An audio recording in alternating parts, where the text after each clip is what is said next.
Jéhovah, Jésus-Christ, Saint Michel, Seigneur, bénis ta parole. Amen. Au nom de Jésus-Christ. Amen. Il fait de grandes choses qu'on ne saurait sonder, des merveilles qu'on ne peut compter.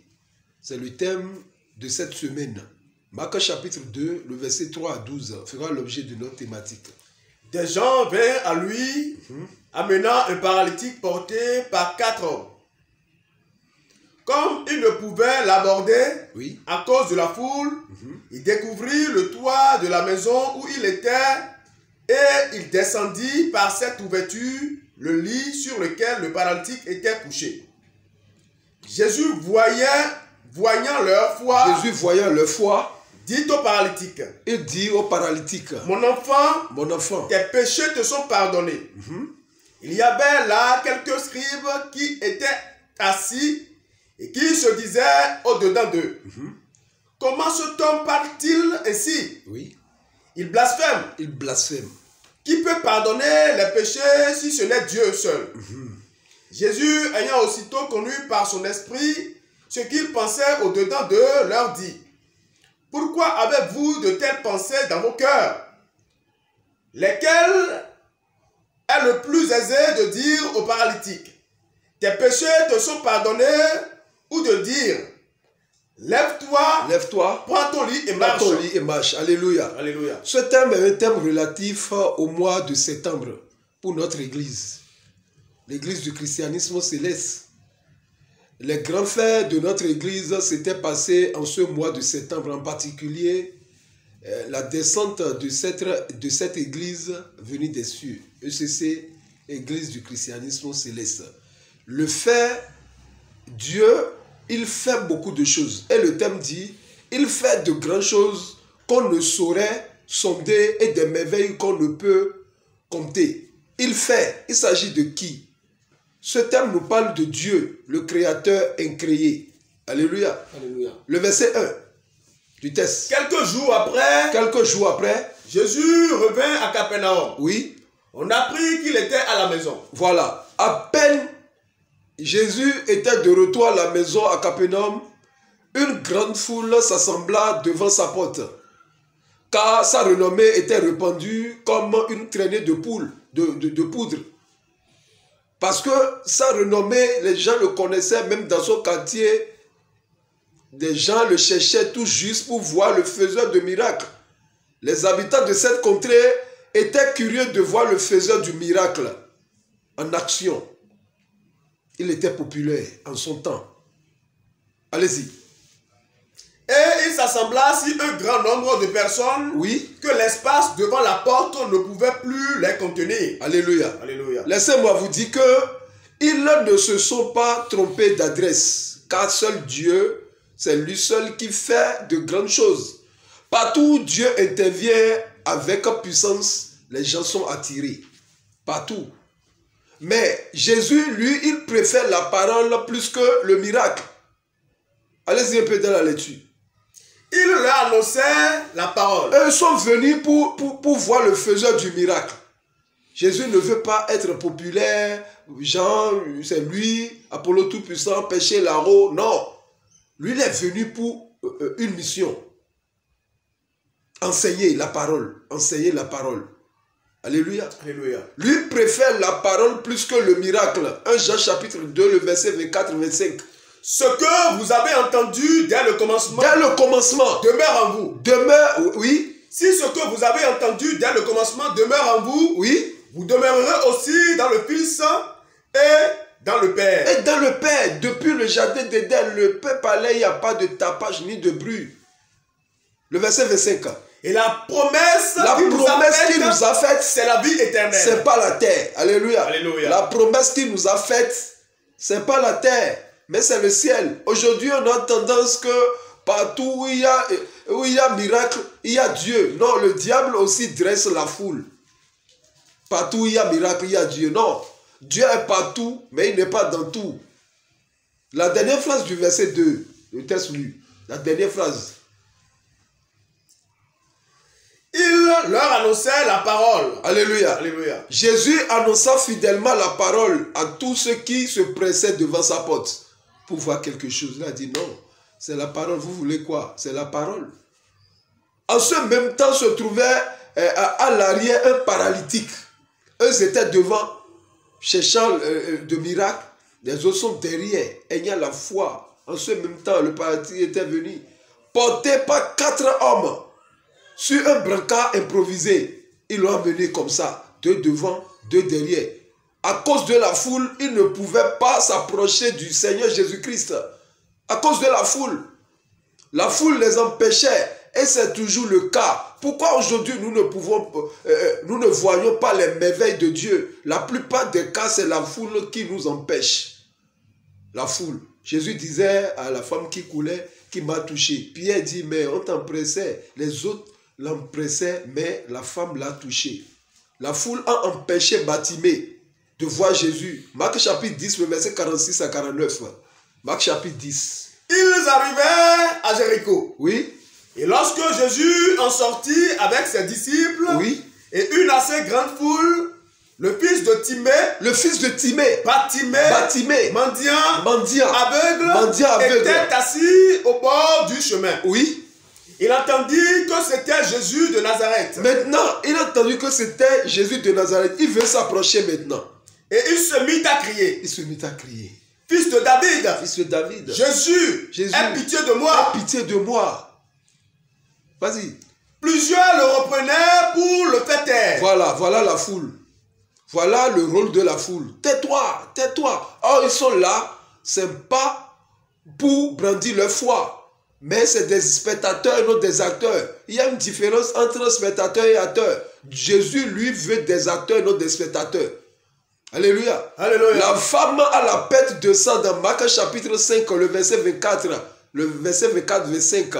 Il voulait voir Jésus parce qu'elle a déjà la foi depuis sa maison. Si je pouvais toucher ses vêtements. Continue. Marc chapitre 5, le verset 24. Jésus s'en alla avec lui. Oui. Et une grande foule le suivait et le pressait. Jairus disait à Jésus, accompagne-moi, mon enfant est malade. Et c'est là Jésus partait et directement la femme est venue. Oui. Or, il y avait une femme atteinte d'une perte de sang depuis 12 ans. Depuis 12 ans. Elle avait beaucoup souffert entre les mains de plusieurs médecins et elle avait dépensé tout ce qu'elle possédait. Verset 27. Ayant entendu parler de Jésus, elle vint dans la foule par derrière, oui, et toucha son vêtement. Pourquoi pas derrière? Parce qu'il y a trop de foule devant. C'est moi, après le chargé c'est moi, après le président c'est moi, après l'autre c'est moi. Non, Jésus-Christ ne voit pas ça, c'est des titres. Lui, ce qu'il veut, lui ne veut pas Pierre sans foi. Il ne veut pas André sans la foi. Il ne veut pas Thomas sans la foi. Ce qu'il veut, c'est la foi. La femme est obligée de passer par derrière. Alléluia. Alléluia. Zachée, à cause de la foule, il est parti monter sur un sycomore. Zachée, Luc chapitre 19, le verset 1, 2, 3. Jésus étant entré dans Jéricho, traversait la ville. Oui. Et voici un homme riche appelé Zachée. Zachée était au courant qu'il fait de grandes choses. Alléluia. Alléluia. Qu'on ne saurait sonder, des merveilles qu'on ne peut compter. Et il est sorti maintenant, malgré sa richesse, pour voir. Il est à pied. Vas-y. Chef des publicains, oui, cherchait à voir qui était Jésus. Qui était Jésus? Mais il ne pouvait pas. Pourquoi il ne pouvait pas? Parce qu'il y a trop du monde. Et c'est ce qui se passe à l'église. Des peureux qui fuient à cause de la sorcellerie. Ils sont à l'église, ce n'est pas parce qu'ils cherchent Dieu. Non, comment faire pour booster sa vie, sa commerce? Et il est là à cause du chargé, à cause du visionnaire. Non, Jésus lui cherche la foi. Vas-y. Mais il ne pouvait pas y parvenir. À cause de la foule. Alléluia. Car il était de petite taille. À cause de la foule. Et qu'est-ce qu'il a fait? Il a couru. Il courut en avant. Et monta sur sycomore. Alléluia. Pour le voir. Parce qu'il devait passer par là. Alléluia. Alléluia. À cause de la foule. C'est-à-dire, il y a toujours, pour voir Jésus, il y a toujours des obstacles qui dressent sur le chemin. Si tu veux voir Jésus, le véritable, il y a toujours des obstacles qui dressent sur le chemin. Mais, gloire soit à Dieu, la foi est ingénieuse. La foi est ingénieuse. Ça étudie le terrain. Et c'est ce que Bartimée a fait. Ils ont, tais-toi. Il dit non, je vais prier plus. Voilà la foi. La foi est ingénieuse. La foi possède un esprit inventif. La foi trouve aisément des solutions appropriées à une situation quelconque. C'est ça la foi.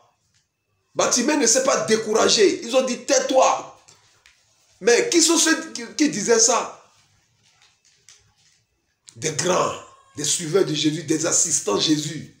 Pierre dit tais-toi, taisez-vous, tais-toi. Il dit non, je vais crier fort parce que la foi est ingénieuse. Bartimée, qu'est-ce qu'il a fait? La prière. Il s'est bien crié, c'est la prière. Alléluia. Alléluia. Zachée, lui, il a fait quoi? Il a couru en avant et monta sur un sycomore. Lis-moi ça. Il courut en avant et monta sur un sycomore et monta pour le voir. Parce qu'il devait passer par là. Alléluia. Alléluia. Et cet acte de foi ne peut pas passer inaperçu. Ça ne peut pas passer inaperçu. Zachée, le grand Zachée, le publicain, Zachée, monté en haut. Jésus-Christ est arrivé là, il dit Zachée descend, mais la foule dit mais. Lorsque Jésus fut arrivé à cet endroit, oui, il leva les yeux, elle lui dit Zachée, hâte-toi de descendre. Alléluia. Alléluia. Il a dit même hâte-toi de descendre. Comment... Car il faut que je demeure aujourd'hui dans ta maison. Oui, comment il peut parler comme ça à un riche? Hâte-toi de descendre. Mais les gens ils disent tu parles de quel Zachée? Zachée venu ici sans les gyrophares, sans des motards, c'est pas Zachée. Et à plus fort raison, il va monter comme un singe, comme un lézard. Et c'est vrai. Tu es riche sans Jésus-Christ, tu es un lézard, tu es un singe. Alléluia. Alléluia. Lui, il a tout. Dieu a tout. Devant lui, tu n'es rien. Il est monté sur un sycomore. Il dit, hâte-toi de descendre. C'est-à-dire, ce qu'il a fait comme hâte, Jésus ne peut pas passer inaperçu. Alléluia. Alléluia. Et là, Jésus s'invite lui-même dans sa maison. Jésus s'invite lui-même dans sa maison. C'est pour la première fois que Jésus s'est invité lui-même chez quelqu'un. Lis bien la Bible. Pour la première fois que Jésus-Christ, les autres l'invitent. Mais pour la première fois que Jésus même s'est invité dans la maison de quelqu'un, c'est au temps de Zachée. Alléluia. Alléluia. La Bible dit que rien n'est impossible à Dieu. Mais tu dois montrer la foi d'abord. Alléluia. Alléluia. Luc 18, le verset 27. Jésus répondit, oui. Ce qui est impossible aux hommes est possible aux hommes est quoi? Est possible à Dieu. Donc, c'est-à-dire, dans le dictionnaire de Dieu, le mot impossible n'existe pas. C'est une création humaine. C'est les hommes qui ont créé le mot impossible. Chez Dieu, tout est possible pour Dieu. Mais tu peux rendre Dieu impossible par tes actes, par ton incrédulité. Alléluia. Alléluia. Tout est possible. Lis-moi ça encore. Tout est possible. Tout est impossible aux hommes. Tout est impossible aux hommes. Mais tout est possible à Dieu. Mais tout est possible à Dieu. À condition que, alléluia, Dieu voit l'humilité en toi. Et c'est ce que Zachée a fait. Zachée s'est humilié devant le Sauveur. Et n'a pas permis à sa richesse de faire écran entre son âme et l'Éternel. Aujourd'hui, la richesse fait écran entre Dieu et nous. On vient à l'église avec un véhicule, c'est là on donne des rangs, viens devant, viens t'asseoir devant. Non, une voiture c'est quoi? Un moteur, 4 pneus. Et toi tu trembles devant celui-là. Donne-lui la parole. C'est devant les hommes que c'est impossible, mais devant Dieu, rien n'est impossible, à condition que laisse tes richesses à part. Et humilie-toi devant Dieu. Humilie-toi devant Dieu. Lis-moi ça encore, s'il te plaît. Ce qui est impossible aux hommes oui. est possible à Dieu. Alléluia. Alléluia. Il fait de grandes choses qu'on ne saurait sonder. C'est Dieu. Et des merveilles qu'on ne peut compter. Mais il résiste aux orgueilleux. Il est puissant, il fait tout. Mais lui résiste aux orgueilleux. Jacques 4, le verset 5-6. Croyez-vous que l'écriture parle en vain? Oui, non. L'écriture ne parle pas en vain. Oui. C'est avec jalousie que Dieu chérit l'esprit qu'il a fait habiter en nous. Oui. Il accorde au contraire une grâce plus excellente. Plus excellente. C'est pourquoi. C'est pourquoi. L'écriture dit. L'écriture dit. Dieu résiste aux orgueilleux. Il résiste malgré sa force, malgré sa puissance, malgré ses merveilles qu'on ne peut compter. Il résiste aux orgueilleux. Oui. Mais il fait grâce aux humbles. Mais il fait grâce aux hommes. Voici le secret du paralytique. Marc chapitre 2, qu'on a lu comme texte de base, le verset 3. Le paralytique nous a montré son secret. Vas-y. Des gens vinrent à lui, amenant un paralytique porté par 4 hommes. Premièrement, il s'est fait ami de 4 hommes. C'est ce qu'il a fait. Tu fais ami avec qui? La Bible dit, ne vous y trompez pas. Les mauvaises compagnies corrompent les bonnes mœurs. En tant que paralytique, il a choisi ses amis. Voilà son secret. Et voici le nom de ses amis. Ils étaient au nombre de combien? Ils étaient au nombre de 4. Au nombre de 4. Le premier, il s'appelle sympathie. Deuxième, entraide. Troisième, ingéniosité. Quatrième, persévérance. Est-ce que tu as ces gens d'amis? Tu ne peux pas voir la grandeur, la puissance, les merveilles de l'Éternel sans ces choses. Sans ces amis dans ta vie, tu ne peux pas. Efforçons-nous d'être amis qui présentent ces vertus. Toi-même qui m'écoutes, tu dois t'efforcer de te présenter comme un ami qui présente même un de ses vertus. Entraide. Tu dois aider. Persévérance. Tu dois être persévérant dans ta vie. L'autre thème dit, sois persévérant jusqu'à la fin. Le verset 5, teste lui. Le verset 5. Luc chapitre 2. Jésus voyant leur foi dit au paralytique. Jésus voyant leur foi dit au paralytique. Mon enfant. Je viens. Jésus voyant leur foi. C'est-à-dire au pluriel. Maintenant il a parlé au paralytique. Parce que malgré qu'il était paralytique, c'est lui qui a formé ce groupe. Alléluia. Alléluia. Il a dit, voyant leur foi, il a parlé maintenant paralytique. Continue. Mon enfant, oui, tes péchés te sont pardonnés. Alléluia. Alléluia. Quelle étrange instruction de la part du Seigneur Jésus. L'homme était venu à cause de sa paralysie. Alléluia. Alléluia. C'est à cause de ça que lui est venu. Mais Jésus parle maintenant du péché.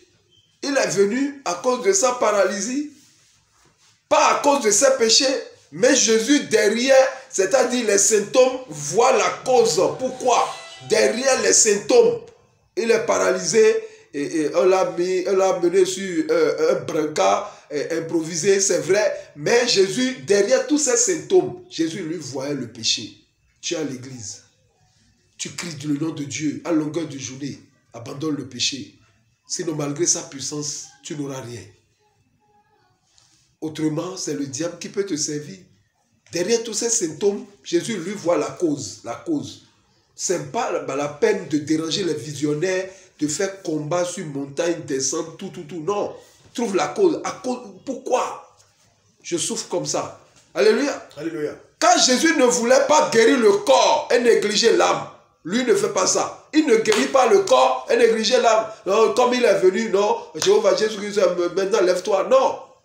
Quand il guérit quelqu'un, le corps, il cherche jusqu'à guérir l'homme. Raison pourquoi il a dit, va et ne pêche plus.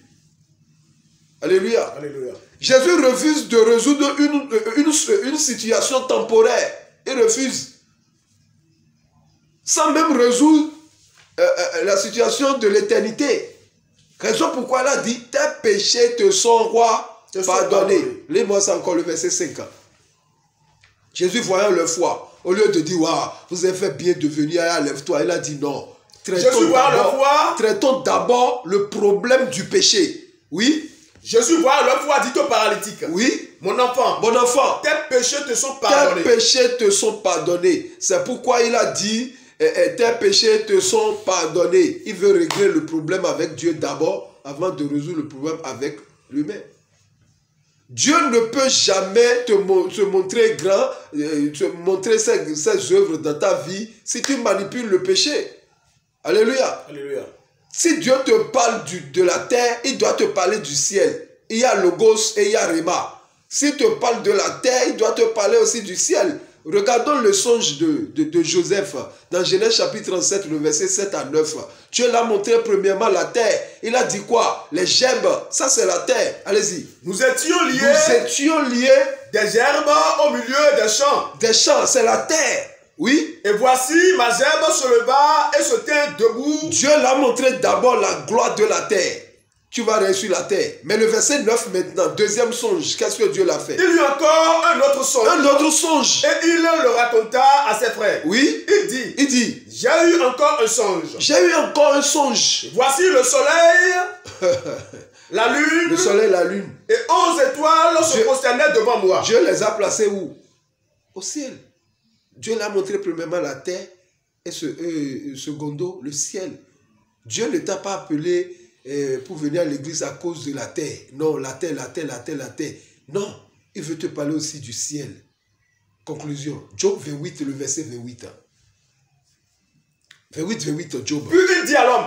Puis il dit à l'homme. Voici. Oui. La crainte du Seigneur, c'est la sagesse. La crainte du Seigneur, c'est la sagesse. S'éloigner du mal, c'est l'intelligence. C'est l'intelligence. Notre Dieu est immensement grand. Et il fait de grandes choses qu'on ne saurait sonder. Mais le péché peut nous empêcher de voir sa puissance.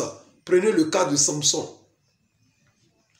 Il veut soulever des poteaux qu'il avait l'habitude de soulever, mais niet, Dieu n'est plus. Prenons le cas de David, le grand David qui tuait les Philistins, les ennemis. Mais devant son fils, il est sans force. Prenons le cas d'Élie et ses fils, Ophni et Phinehas. Dieu qui est grand. Les ennemis sont venus transporter l'arche de l'Éternel à cause du péché. Le Dieu puissant qui fait de grandes choses peut devenir impuissant dans ta vie à cause du péché. Raison pourquoi il dit quoi? Puis il dit à l'homme, voici la crainte du Seigneur. Alléluia. Alléluia. La crainte du Seigneur, c'est la sagesse. Et s'éloigner du mal, c'est l'intelligence. Soyez bénis au nom de notre Seigneur Jésus-Christ. Amen. Jéhovah, Saint Jésus-Christ, Saint Saint-Michel, Saint Seigneur, Saint bénis ta parole. Amen. Au nom de Jésus-Christ. Amen. Amen. Amen. Au nom de notre Seigneur Jésus-Christ. Alléluia. Alléluia. Alléluia. Alléluia. Alléluia. Alléluia. Alléluia.